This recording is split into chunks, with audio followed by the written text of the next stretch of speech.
Hello friends, this is Gaurav and welcome to my YouTube channel Lakshya the goal. मुझे बहुत अच्छा लगा जानकर कि आप लोग मेरा वीडियो देखते हैं और उस पर रिस्पॉन्स भी करते हैं, और इसीलिए आप लोगों ने मेरे से बैंक दर बोला था बताने के लिए, इसलिए मैं आज एक बैंक दर पे वीडियो बनाने जा रहा हूँ। तो मैं आशा करता हूँ कि ये भी वीडियो आपको समझ में आएगी। आज मैं आपको जो भी बताऊँगा, तो आइए आज हम जानते हैं बैंक दर क्या है।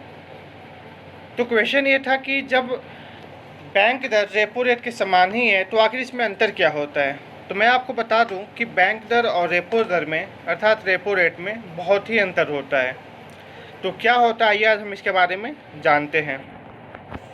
मैंने रेपो दर में क्या बताया था, वह रेट जब अल्पकालीन समय के लिए बैंक आरबीआई से कुछ सिक्योरिटीज़ रख करके ऋण लेती थी अर्थात लोन लेती थी, तो उसको हम क्या कहते थे, रेपो रेट कहते थे। तो फिर बैंक दर क्या है, वह ब्याज दर जिस पर आरबीआई के द्वारा अपने ग्राहकों को दीर्घावधिक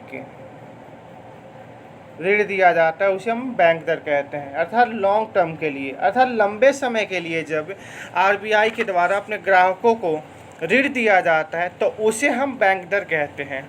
ठीक है, तो फिर इसके ग्राहक कौन कौन होते हैं, क्योंकि यहाँ मैंने लिखा है कि अपने ग्राहकों के लिए। तो इनके ग्राहक कौन कौन होते हैं, आइए हम इनके बारे में फिर बात करते हैं। इनके ग्राहक में जो पहले होते हैं वो होते हैं भारत सरकार। तो पहला होता है, कौन होता है, भारत सरकार होती है। और कौन होती है, राज्य सरकारें होती हैं।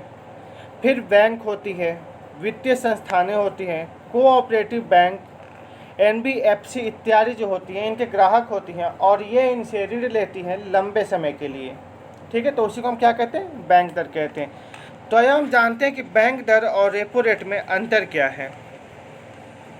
देखिए, पहला जो अंतर है, सबसे बेसिक अंतर, जो बैंक दर होता है वो होता है लॉन्ग टर्म के लिए अर्थात दीर्घकालीन ऋण होता है। लेकिन वही जो हम बात करते हैं रेपो रेट की, तो यह ओवरनाइट या फिर 14 दिनों तक के लिए होता है, अर्थात ये अल्प समय के लिए होता है, शॉर्ट टाइम के लिए होता है। बैंक रेट में हम बात करते हैं तो इसमें कोई सिक्योरिटी रखने की आवश्यकता नहीं होती है, लेकिन वहीं पे रेपो रेट में सिक्योरिटी रखनी पड़ती है। बिना सिक्योरिटी रखे आपको आरबीआई लोन नहीं देती है। जैसे कि मैं आपको एक एग्जांपल बता रहा हूँ, जैसे कि आपको अगर अचानक शायद पैसों की ज़रूरत पड़ी, ठीक है, तो आप पैसे कहाँ से लेंगे। तो आप क्या अपने दोस्त के पास बोले, यार मुझे पैसों की ज़रूरत है, मुझे पैसे दे दो। तो दोस्त क्या बोलेगा, ठीक है इतने पैसे ले लो, जब तुम्हारे पास पैसे होंगे तो तुम मुझे दे देना।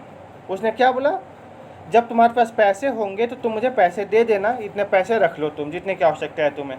तो क्या उसने किसी सिक्योरिटीज़ की मांग की, या इतना बोला कि इस समय के अंदर तुमको मुझे वापस करना है। उसने बोला जब होगा तो वापस कर देना।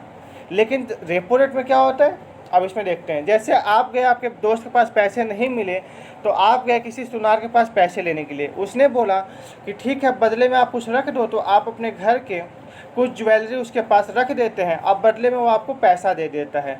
तो यही होता है क्या, रेपो रेट। अर्थात अपने बदले में क्या, सिक्योरिटीज़ के रूप में अपने घर की ज्वेलरी रखी, तब उसने पैसा दिया।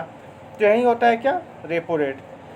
तो आशा करता हूँ कि मैंने आज आपको जो भी बताया बहुत अच्छे से बताया और आपको समझ में आया होगा। अगर आपको इससे रिलेटेड कोई और भी क्वेरी या क्वेश्चंस होगी तो आप ज़रूर पूछ सकते हैं मेरे से। और आप अब फिर बताइए कि आपको किस टॉपिक पे वीडियो चाहिए इकॉनमी से, जिस पर कि मैं आपको वीडियो बनाऊं और आपको उस टॉपिक के बारे में अच्छे से समझ में आए। तब तक के लिए थैंक यू।